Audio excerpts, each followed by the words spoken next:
नमस्कार मित्रों, बिहार के लोक जीवन में महीनों पूर्व से जिस व्रत को लेकर काफी उत्साह व उमंग छाई रहती है, जिसकी तैयारी पूर्ण मनोयोग के साथ, शुद्धता एवं निर्मलता के साथ की जाती है। 4 दिनों की त्याग, तपस्या, श्रद्धा व भक्ति के साथ जिसे मनाया जाता है वह है छठ व्रत।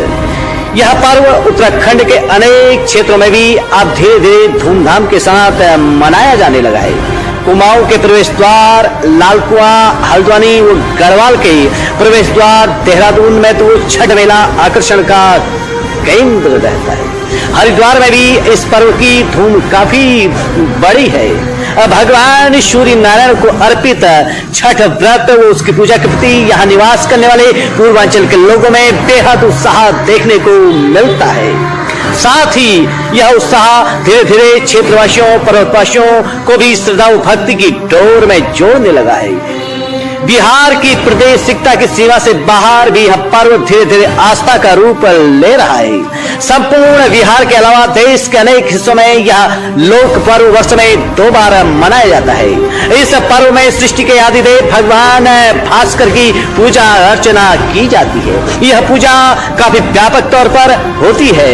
इसे सभी जाति के लोग श्रद्धा व भक्ति के साथ संपन्न करते हैं। इसकी व्यापकता इस कदर बड़ी है कि उत्तराखंड के हल्द्वानी, देहरादून, हरिद्वार, ऋषिकेश, लालकुआं, शक्ति फार्म सहित अनेक दूरस्थ पर्वतीय हिस्सों में छठ की पूजा होती है। भगवान सूर्य को समर्पित छठ पूजा उत्तर प्रदेश, बंगाल, मध्य प्रदेश में भी धूमधाम के साथ होती है। अमीर गरीब जाति पाति के बंधन से यह पर्व मुक्त होता है, इसलिए हिंदू समाज में इस व्रत का बड़ा स्थान है।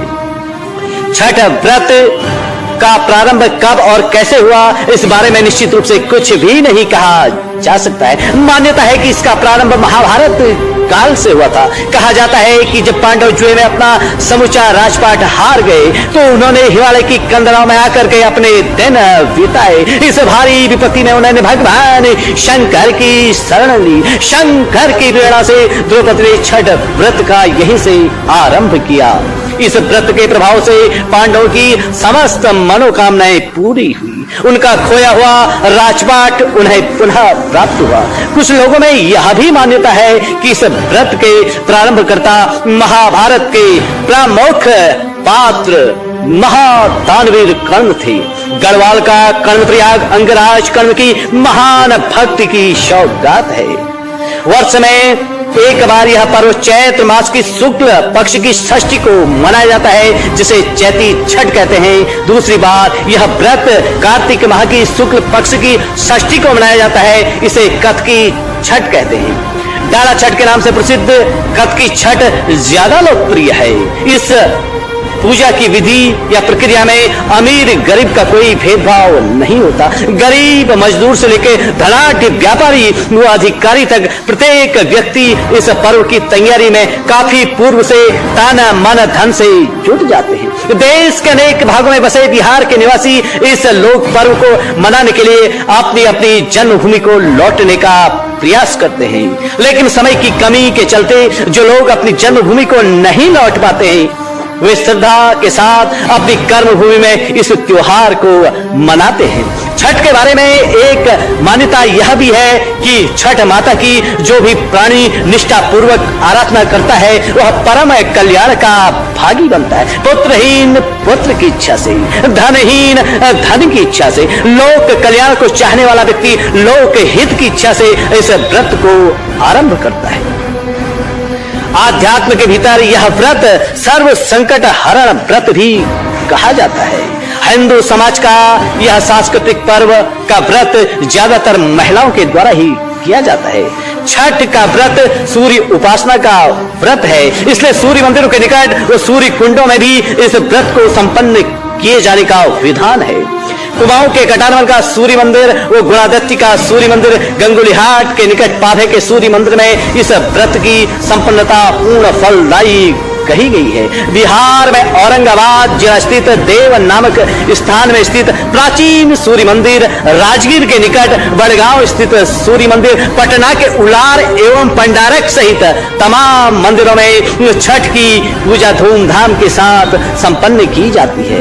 इस व्रत को संपन्न करने में किसी ब्राह्मण की कोई आवश्यकता नहीं पड़ती है।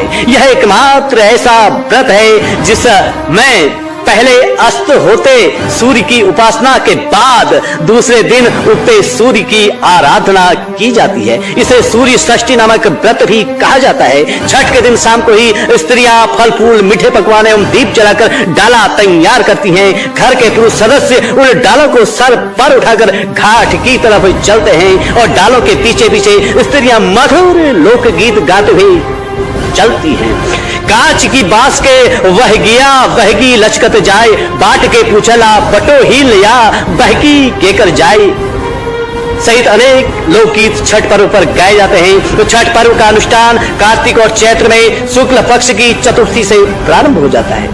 चतुर्थी के बाद सप्तमी तक सर्वत्र चहल पहल व समाप्ति तक लोकगीत गाए जाते हैं। चतुर्थी को व्रत स्नान पूजा करते हैं और दिन में केवल एक बार शुद्ध भोजन किया जाता है, जिसे आंचलिक भाषा में नहाई खाई फिर नहाई कहा जाता है। व्रत का आरंभ इस दिन से माना जाता है। पंचमी के व्रत को खरना कहते हैं। इस दिन खीर व रोटी का सेवन किया जाता है। षष्ठी के दिन निराहार रहकर सप्तमी तक व्रत रखा जाता है। कुल मिलाकर बिहार का यह लोक पर्व उत्तराखंड के कई हिस्सों में धूमधाम के साथ मनाया जाने लगा है। पूर्वांचल समुदाय के अलावा हिंदू देवी देवताओं में आस्था रखने वाले लोगों में भी छठ मैया व भगवान सूर्य के प्रति गहरी आस्था बढ़ती जा रही है। छठ व्रत के पूजन से समस्त मनोकामनाएं पूरी होती हैं। यह पर्व श्रद्धा व भक्ति का अलौकिक संगम है। उतार के सूर्य मंदिर में इस व्रत पर किए जाने वाला पूजन समस्त मनोरथों को पूर्ण करने वाला कहा गया है। इस मंदिर में प्रत्येक रविवार को सूर्य पूजन के साथ मेले का आयोजन होता है। यह मंदिर भव्यता का व अलौकिकता का केंद्र है। कुल मिलाकर आस्था व भक्ति का संगम बिहार की प्रादेशिकता का छठ पर्व की धूम देश के अनेक हिस्सों में रहती है। अपनी संस्कृति, अपने समाज के प्रति लोगों को सजग रहते हुए अपने दायित्वों का पालन करते हुए पर्व को मनाना चाहिए। उत्तरांचल प्रदेश वासियों का भी यह पहला नैतिक कर्तव्य है कि देवभूमि के पावन स्थलों पर प्रचलित पर्वों को प्राथमिकता देते हुए अन्य सभी पर्वों का सम्मान करें, ताकि संस्कृति का संगम और देश की एकता अखंडता सर्वत्र व्याप्त रहे।